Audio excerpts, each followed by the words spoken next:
Arrêtez d'avoir peur, arrêtez de paniquer.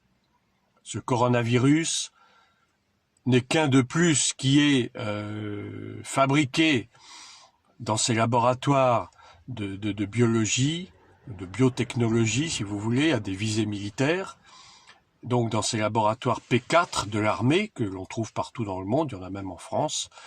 Et donc à Wuhan, en Chine, le laboratoire P4 a donc testé ce virus, ce coronavirus, qui a été fabriqué, bien sûr, et ensuite qui a été trafiqué de façon à le rendre offensif, de le rendre létal dans un petit pourcentage de cas, et afin de créer cette épidémie, cette pandémie.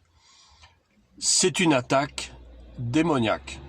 Spirituellement, c'est une attaque démoniaque que le Seigneur a voulu simplement pour forcer le monde, forcer les gens à croire en lui, à croire qu'il est le seul sauveur de l'humanité. Les religions n'ont jamais sauvé qui que ce soit. Les religions, depuis l'Antiquité et même avant, ont été fabriquées par l'homme. Les religions ne sont pas de Dieu. Une fois pour toutes, il faut qu'on se mette ça dans la tête. Tout ce qui peut nous sauver, et la seule chose qui puisse nous sauver, c'est de mettre notre foi entière, pleine et exclusive dans le Seigneur Jésus, venu en chair dans le monde, Fils de Dieu, pour expier à la croix de Golgotha nos péchés et nos malédictions. Il a pris sur lui nos malédictions et nos maladies, comme le dit Ésaïe, le prophète Ésaïe. Il est le seul recours, il est notre seule sauvegarde, il est notre seul remède, entre guillemets, contre toute attaque démoniaque et particulièrement contre toute maladie. Et je voudrais citer ce psaume 91, que beaucoup déjà ont cité dans les réseaux sociaux, à juste titre, qui nous dit notamment dans ces versets suivants « Je ne craindrai ni les terreurs de la nuit, ni la flèche qui vole de jour, ni la peste qui marche dans les ténèbres, ni la contagion qui frappe en plein midi. » Ni la contagion qui frappe en plein midi.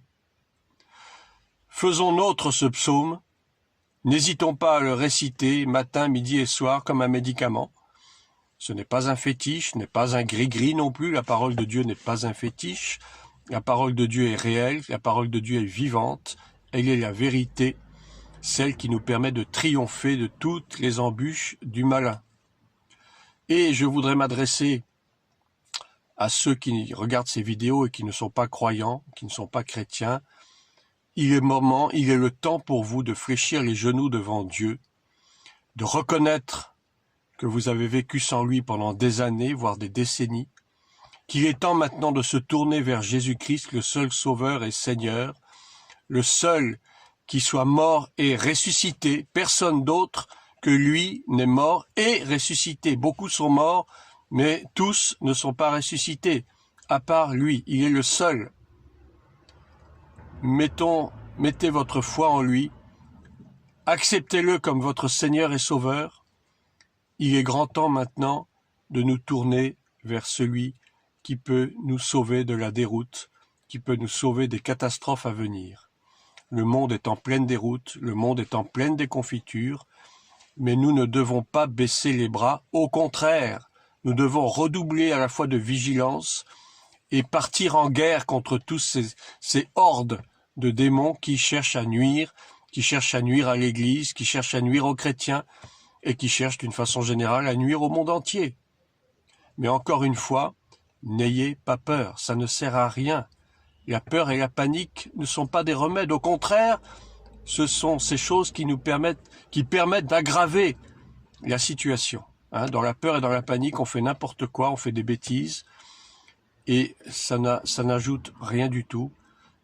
Ce n'est pas du tout un remède efficace.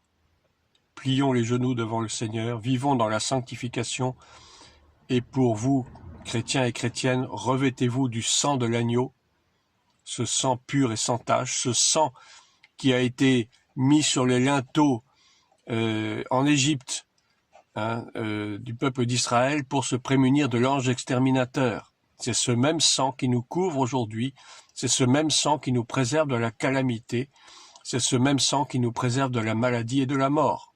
Alors, faisons usage de ce sang avec foi, et vous verrez que personne ne sera touché. Ou si par hasard vous êtes touché accidentellement, vous ne mourrez pas si vous mettez votre foi dans le Seigneur. Vous ne mourrez pas parce que le Seigneur protège ses enfants. Soyez bénis, j'espère que ces paroles d'encouragement vous serviront. À une prochaine fois. Bonne journée à tous.